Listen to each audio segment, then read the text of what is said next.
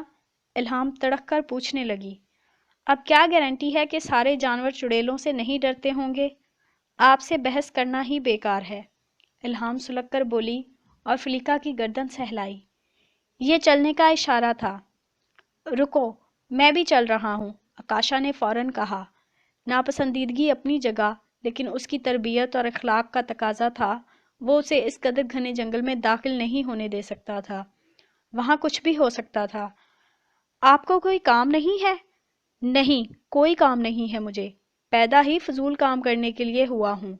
میں نے آج تک ایسا کوئی معقول کارنامہ انجام نہیں دیا جس کا مجھے فائدہ ہوا ہو، آکاشا ساتھ ساتھ چلتا ہوا بولا۔ اس کی بات پر الہام کی ہنسی چھوٹ گئی، لیکن اگلے لمحے اس نے سنجیدہ چہرہ بناتے ہوئے سامنے کی جانب دیکھا۔ وہ لوگ نہر کے اوپر بنی چھوٹے سے لکڑی سے بنے مضبوط پل پر چڑھے۔ اس نہر کو پار کرنے کا کوئی اور راستہ ہے؟ آکاشا نے پوچھا۔ جی، وہ پہاڑی، الہام نے بائیں جانب اشارہ کیا۔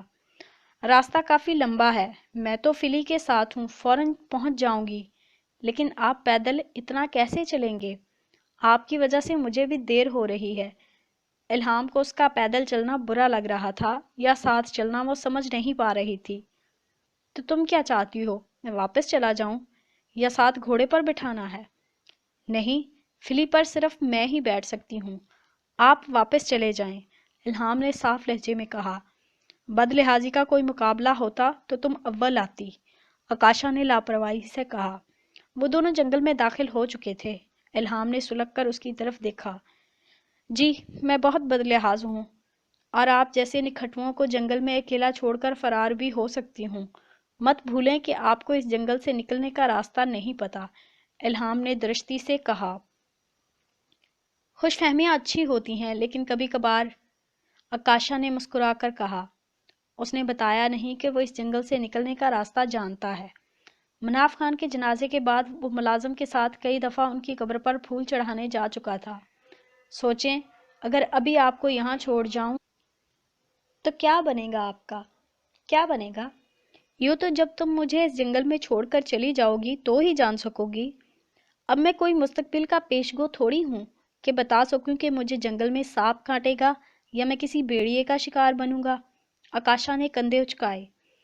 اس جنگل میں بھیڑیے نہیں ہوتے، الہام نے اس کی لا علمی پر چوٹ کرتے ہوئے کہا۔ اوہ اچھا، پھر کیا ہوتا ہے؟ آکاشا جو پہلے ہی اس جنگل کے بارے میں کافی معلومات رکھتا تھا، انجان بن کر پوچھنے لگا۔ خرگوش، لومڑیاں، گلہریاں، سانپ، گو دیکھا ہے کبھی؟ الہام نے سوال کیا۔ گو بھی ہوتا ہے؟ وہ جو 6-7 فٹ مگرمچھ جتنی زمینی چھپکلی ہوتی ہے، آکاشا بظاہر خوفزدہ سا بولا۔ جی بالکل، اور وہ زندہ انسان بھی نگل لیتی ہے، الہام نے مزید ڈرانا چاہا۔ اوہ، پھر تو مجھے اس جنگل میں اکیلا مت چھوڑنا الہام، پلیز۔ آکاشا جو جانتا تھا کہ گو انسانوں کو کبھی نقصان نہیں پہنچاتا بلکہ صرف مرغیاں اور خرگوش نگلتا ہے، سہم کر بولا۔ الہام دل ہی دل میں لطف اندوز ہوتی، اپنے تئیں اسے ڈرا رہی تھی۔ آکاشا بھی مسکراہٹ دبائے اس کی معصومیت بھری چلاکی سے لطف اندوز ہو رہا تھا۔ ویسے نہر کنارے فلیکا کی آنکھوں میں آنسو تھے؟ ہاں، الہام نے جواب دیا۔ واقعی؟ آکاشا کو یقین نہ آیا۔ جی بالکل، آپ کو یہ بھی نہیں پتا کہ گھوڑا جانوروں میں سب سے حساس جانور ہے، یہ احساسات سمجھتا ہے اور کھلے دل سے ان کا اظہار کرتا ہے، صرف روتا ہی نہیں، یہ ہنستا بھی ہے۔ گھوڑا انسان کا سب سے بہترین دوست ہوتا ہے، یہ اپنے مالک کے لیے دل میں گہری محبت رکھتا ہے۔ اس کی غیر موجودگی میں جتنی بے تابی سے اس کا انتظار ایک گھوڑا کرتا ہے اور کوئی جانور نہیں کرتا۔ بابا نے مجھے گھوڑے کے معنی کچھ اس طرح بتائے تھے۔ H for happiness, O obsession, R reliable, S sassy, E elegant۔ وہ اداسی سے مسکرائی تھی۔ آکاشا نے متاثر انداز میں گردن ہلائی۔ دلچسپ، کیا تم بچپن سے گھوڑوں میں دلچسپی رکھتی ہو؟ جس دن میں پیدا ہوئی تھی اسی دن بابا کے ایک گھوڑے نے بھی ایک بچے کو جنم دیا تھا۔ سلطان جس کا آپ نے کھر توڑ ڈالا تھا، الہام بولی۔